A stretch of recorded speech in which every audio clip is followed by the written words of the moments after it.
All right, so we're diving deep into vulvar lichen sclerosus today. And, it sounds like a bit of a medical mystery. It is, kinda. A real mystery, yeah. A lot of unknowns, but fascinating stuff, for sure. And really important to shed some light on it, especially for women who might be experiencing it. Absolutely. And, what we don't know is that lichen sclerosus, especially when it affects the vulva, can be, well, a real challenge. Yeah, for sure. And, we're talking about a skin condition that, it causes thinning and whitening, even like a crinkling texture. Almost like a callus or something. I saw that in some of the sources. Yeah. Exactly, like a callus. Some sources describe it like that. And it's not just, about the way it looks either. The Right. itching, the itching and pain, especially during sex, it can really have a huge impact on your life. Yeah, it really makes you realize it's not just skin deep, right? It affects comfort, intimacy, just, feeling good in your own skin. Exactly. Yeah, and what makes it even more complex is that we don't fully understand what causes it.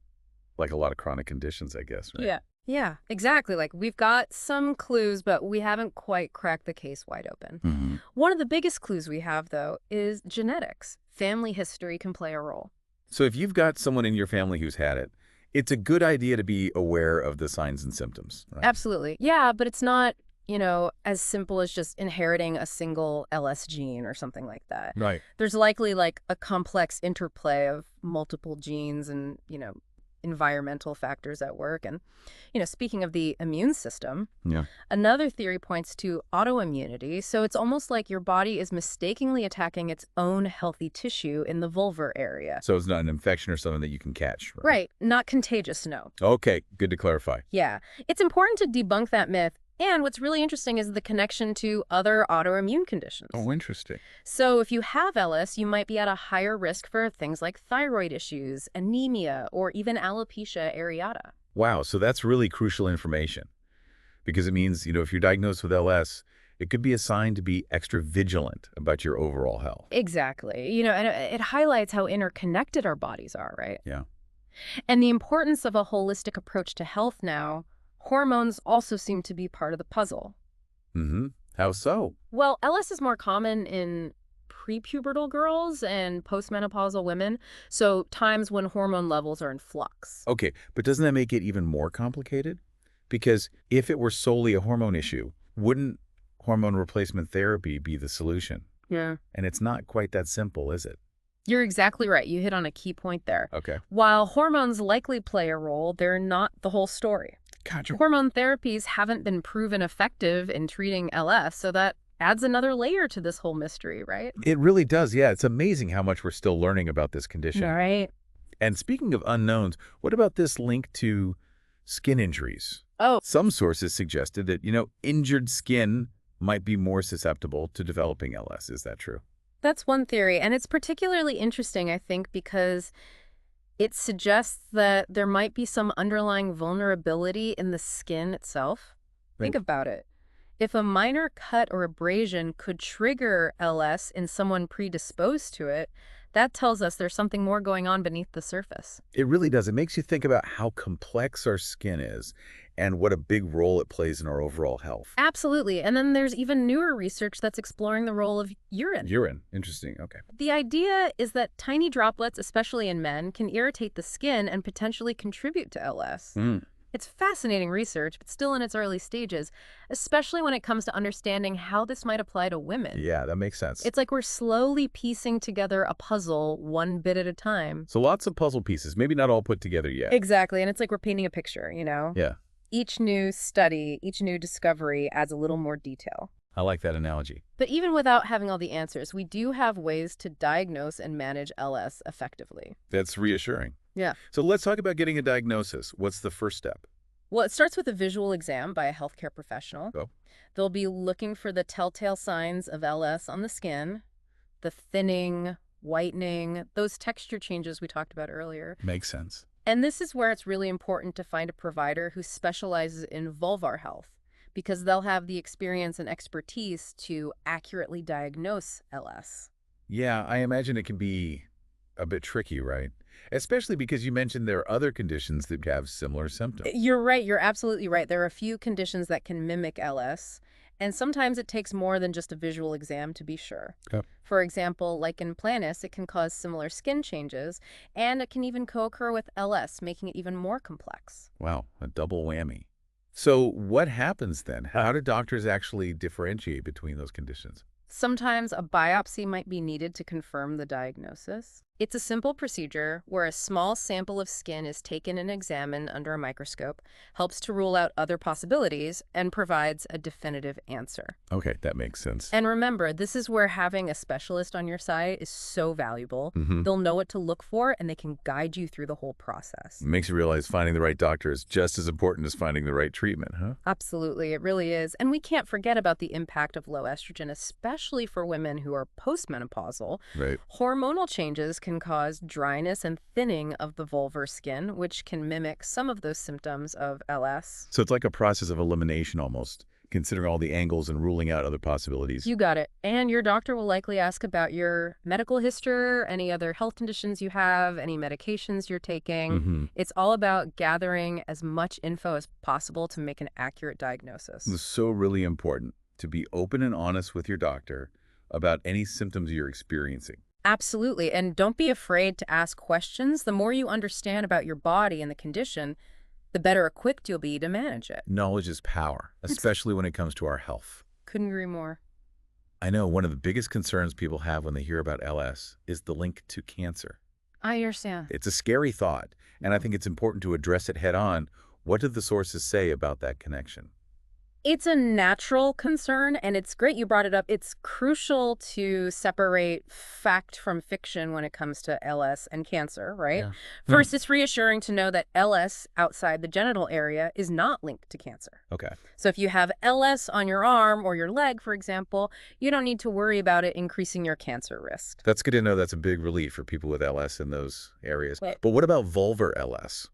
Okay, that's where we need to be a bit more cautious. Okay. With vulvar LS, there is a slightly increased risk of developing a specific type of skin cancer called squamous cell carcinoma. It's important to emphasize that the risk is still relatively low, and the vast majority of women with LS will never develop this cancer, but because that risk is there, it's essential to be vigilant. So it's not about living in fear, but being aware, taking the necessary precautions. Exactly. Early diagnosis and treatment of LS are key, and regular checkups with your healthcare provider are essential Okay. to monitor any changes and catch any potential problems early on. They might recommend a vulvar exam every 6 to 12 months, even more frequently if you have concerning symptoms. So regular monitoring is key. Yeah, staying on top of things, working closely with your healthcare provider. It's about being proactive, taking an active role in your own health. Absolutely. And the good news is that once LS is diagnosed, there are effective ways to manage it and reduce the impact it has on your life. That's what I was hoping you'd say. Yeah. Let's talk about those treatment options. From what I've read, topical steroids seem to be kind of the first line of defense. Is that right? You are absolutely right. Topical steroids are the gold standard for treating LS. They work by reducing inflammation and itching, which can make a world of difference in terms of, comfort and quality of life. That's reassuring to hear. Yeah. But I know some people get nervous about using steroids, especially in the genital area. Are there any safety concerns to be aware of? I understand those concerns, but it's important to note that when used correctly, topical steroids are safe and effective for treating LS. Okay. Now, you might see warnings on some steroid products about using them in the genital area, but those warnings generally don't apply to LS. Gotcha. It's always crucial to follow your doctor's guidance on the appropriate dosage and application. They'll help you find the right type of steroid and, create a treatment plan that's tailored to your individual needs. So communication with your doctor is key. Absolutely. They'll walk you through the process, explain how to apply the medication correctly, monitor your progress, the whole 9 yards. Okay. In most cases, topical steroids are used daily for a few months to bring the LS under control. And then once the symptoms have improved, you can switch to a maintenance regimen with less frequent applications. So it's not necessarily a lifelong sentence of daily medication. That's good to know. Yeah. But what if steroids don't work? Are there other options out there? There are. If topical steroids aren't effective or if you experience side effects, your doctor might suggest other treatments like calcineurin inhibitors. Calcineurin inhibitors? Those sound a little intimidating. What are those? I know they sound a little complicated, but they work differently from steroids. Okay.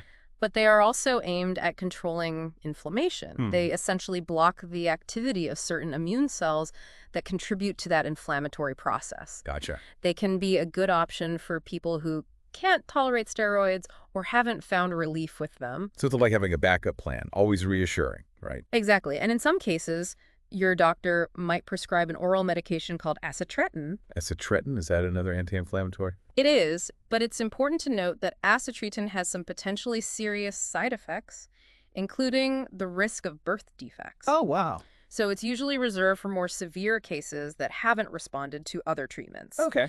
And women who could become pregnant need to be extremely cautious about using it, taking strict precautions to prevent pregnancy. So not a first-line treatment and definitely something to discuss carefully with your doctor. Exactly. Treatment decisions should always be made in consultation with your healthcare provider, considering your individual situation and needs. Right.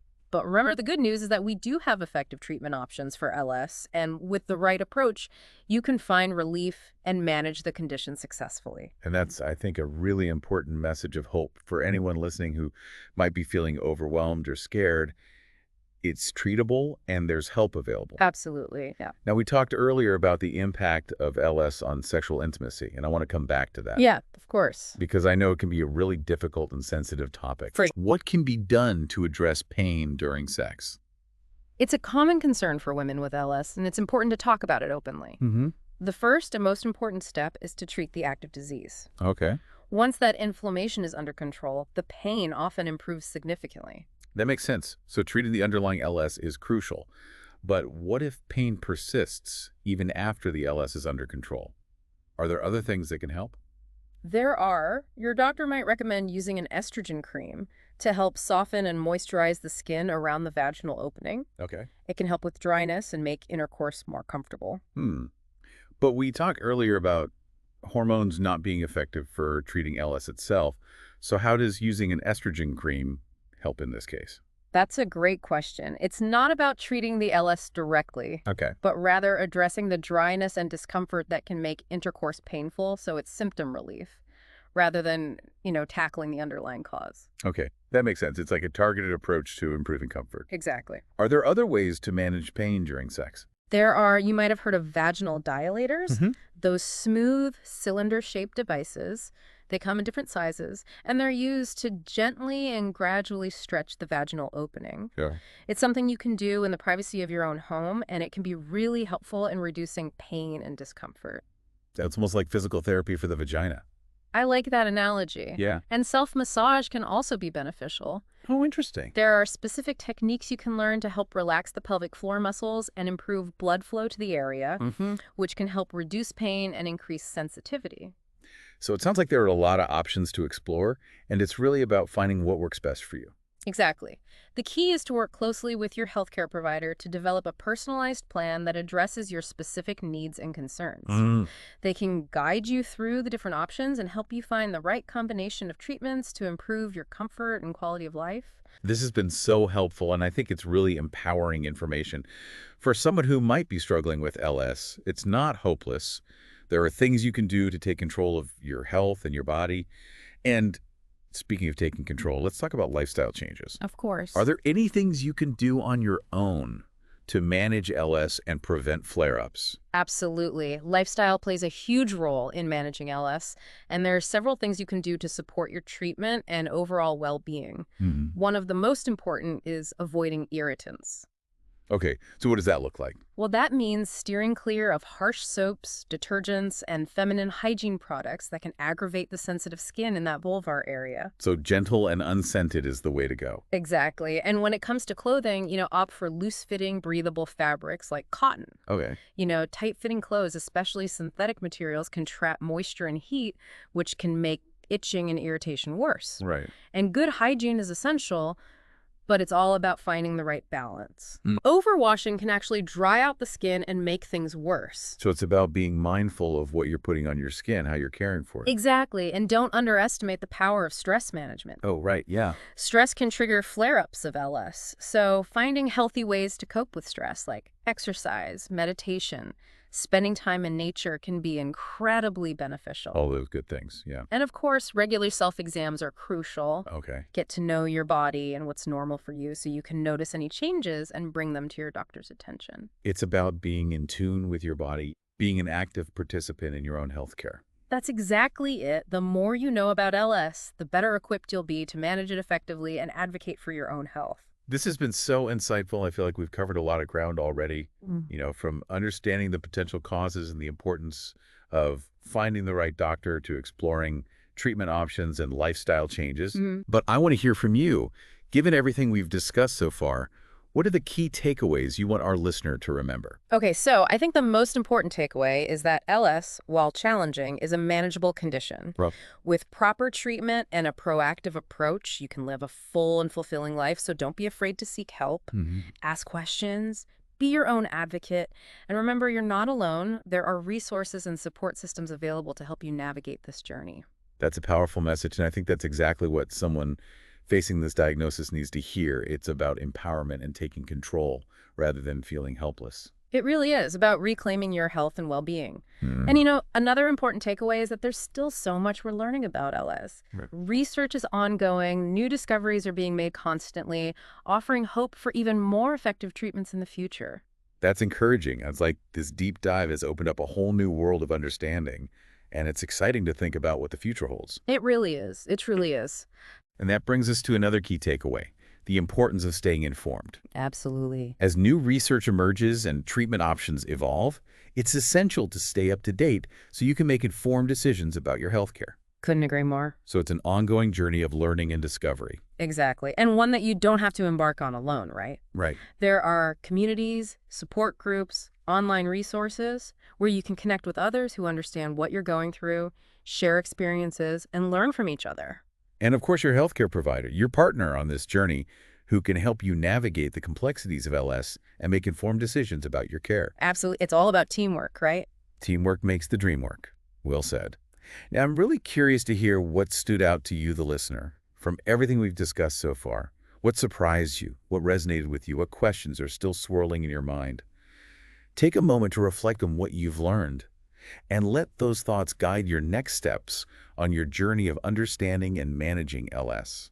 That's such a great point. Take this knowledge and make it your own. Use it to empower yourself and take an active role in your health journey. And speaking of your health journey, I want to shift gears a bit and talk more about the ongoing research efforts around LS. There's so much happening in the scientific community, and I'm really excited to delve into that with you. Me too. There are some fascinating areas of research that are shedding new light on LS and offering hope for the future. So stay tuned, listener, because things are about to get even more interesting.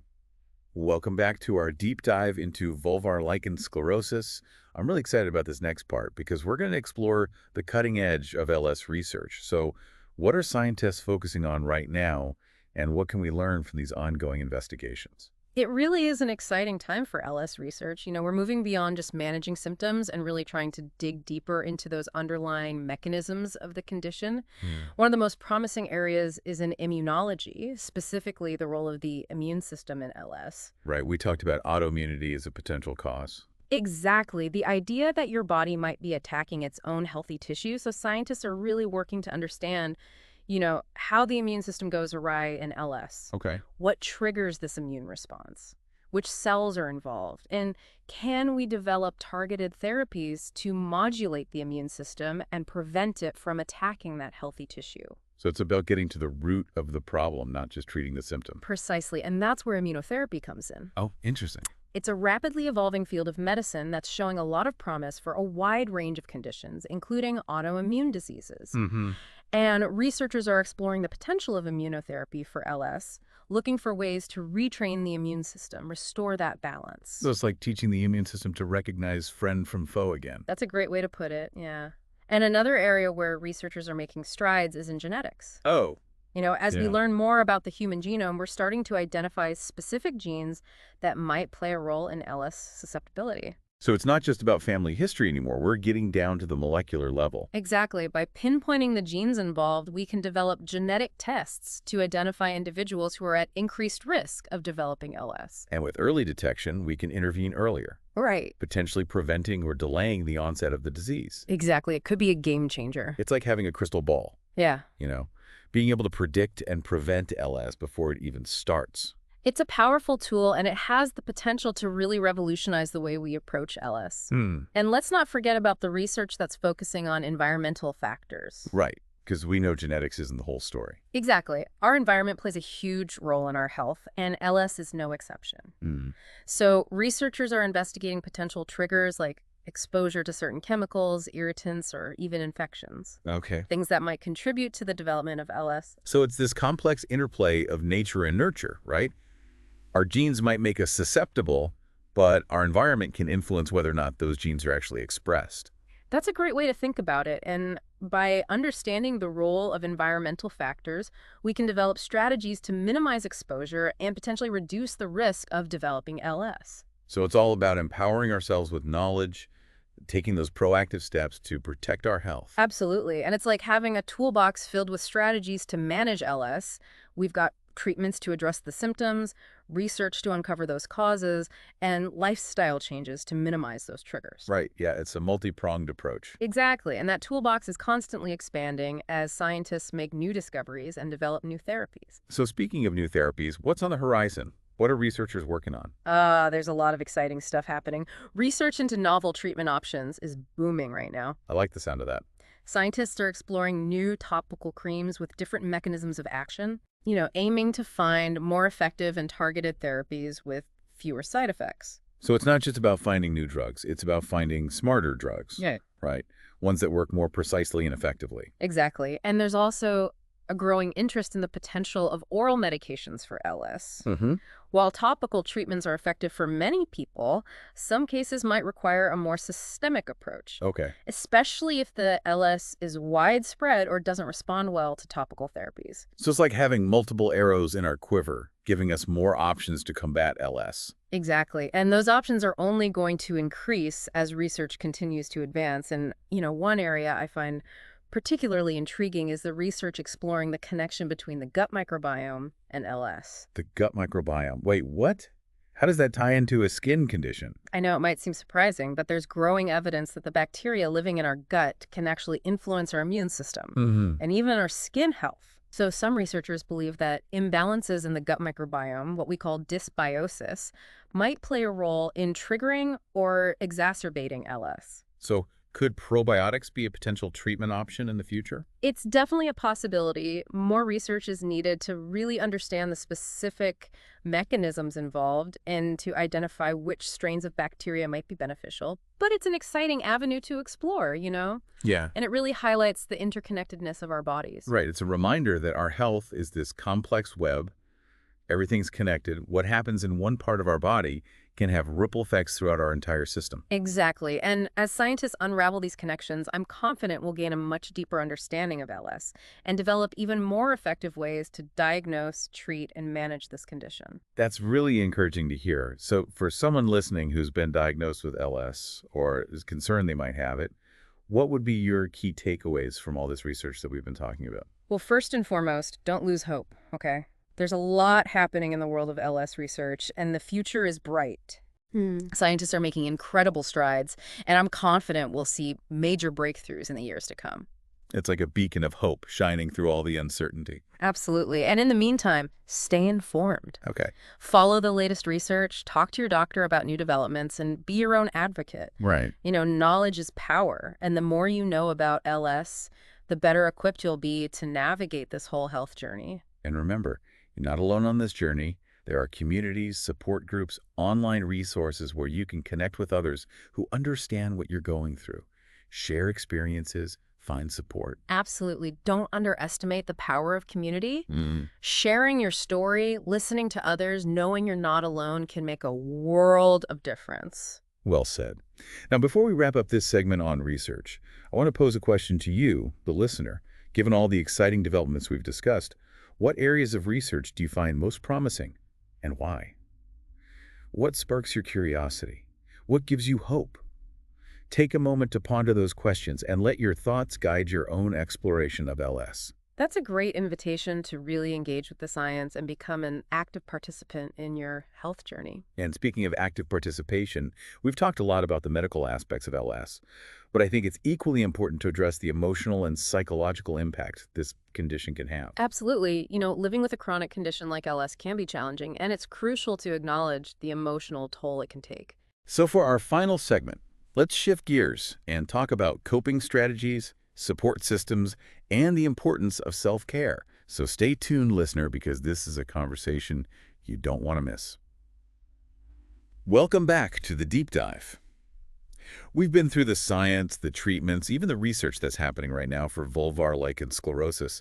But now it's time to bring it back to you, the listener, and talk about living with LS, coping, the whole experience. It can be a lot to handle, definitely. So having those coping strategies, knowing where to find support, those are crucial. Absolutely. And I think sometimes people feel like they have to just power through, put on a brave face. Yeah, I hear that a lot, and it's understandable. But that's not always the healthiest approach. Not at all. It's so important to acknowledge those feelings, the frustration, the overwhelm, sometimes even anger. Right. And it doesn't mean you're not coping well, it just means you're human. That's such a good point, yeah. It's about allowing yourself to feel those emotions, process them, and then you can start to explore healthy ways to cope. So where do you even begin with that? Well, one of the most effective strategies is connecting with others who get it, who've been there. Joining a support group, whether it's online or in person, can be so helpful. Yeah, it's like finding your tribe. Exactly. People who understand, who can offer support and empathy without judgment. Without trying to fix you. Exactly. And, support can come from loved ones, too. Oh, yeah, for sure. Talking to your partner, family, close friends about what you're experiencing. Right. It can help them understand and be there for you in the way you need. It's about creating that safe space where you can be vulnerable and ask for help. Absolutely. And don't underestimate professional support either. Therapy can be a game changer. A safe, confidential space to process those emotions, develop coping skills, work through any challenges you're facing. Yeah, sometimes having that neutral third party to talk to can really help. It can. And beyond finding support, there are things you can do for yourself to nurture your well-being. So what does that look like? Self-care. That's Yeah. huge, and it's different for everyone. It might be a relaxing bath, spending time in nature, reading, music, meditation, yoga. All those good things, yeah. It's about finding those activities that bring you joy, help you de-stress, replenish your energy, make time for yourself even when life gets busy. Absolutely, because we all know how easy it is to let self-care slide down the priority list. And learning to say no to things that drain your energy or trigger your symptoms, that's a big one too. Setting those boundaries, which I know can be tough. It can be, for sure. But it's worth it. It really is. Self-care is not selfish. It's an act of self-preservation. Right, like you said, you can't pour from an empty cup. Exactly. You have to take care of yourself first. Now let's talk a little bit more about mindfulness and body awareness. How do those fit into managing LS? Mindfulness is all about being present, paying attention to your thoughts, feelings, sensations without judgment. Okay. And with LS, it can be super helpful for managing symptoms. How so? Well, let's say you're experiencing that itch. Instead of immediately scratching, you pause, take a breath, just notice that sensation. Where is it? What does it feel like? Like you're becoming an observer of your own body. Exactly. And sometimes just by observing it without judgment, that intensity might lessen. Interesting. And you might realize you have more control over your reaction. Instead of mindlessly scratching, you can choose to apply a soothing cream, take a cool bath. Right, so it's about moving from reacting to responding. Exactly. And body awareness is huge too. Getting to know your body, it signals what triggers your symptoms, makes them worse, what brings relief. Like becoming a detective of your own body, right? You got it. And once you understand those triggers, you can start making adjustments to your lifestyle, your routine, to minimize that discomfort. So for example, if certain fabrics bother your skin, Yeah. you can choose to wear more breathable clothing, make that change. Exactly. Or if stress makes your symptoms flare up, you can prioritize stress management techniques. Yoga, meditation, deep breathing, all those things we talked about. Exactly. It's about taking control of the things you can control and finding ways to live in harmony with your body. I love that. And it's important to remember, this is a journey. It's not a destination. There will be ups and downs, good days, bad days. Absolutely. And it's okay to feel frustrated, to feel discouraged sometimes. Be kind to yourself. That's so important. Self-compassion is key. And remember, you're not alone. You're doing the best you can. It's okay to ask for help. Couldn't agree more. LS doesn't define you. It's a part of your journey, but it doesn't have to be your whole story. Such a powerful message. It's about living fully and authentically even with LS. And I think this is a beautiful place to wrap up our deep dive. I think so too. We've covered so much ground today, from the science to the treatments to the emotional side of things. And the research. Don't forget the amazing research happening. It's a lot to take in, but I hope you, the listener, are walking away with a sense of empowerment, a sense of hope, and a feeling that you're not alone on this journey. We're all in this together, and there's so much we can do to support each other. So thank you for joining us on this deep dive into vulvar lichen sclerosus. We've learned so much, and we hope you have too. And until next time, keep those brains buzzed, keep those hearts open. See you next time.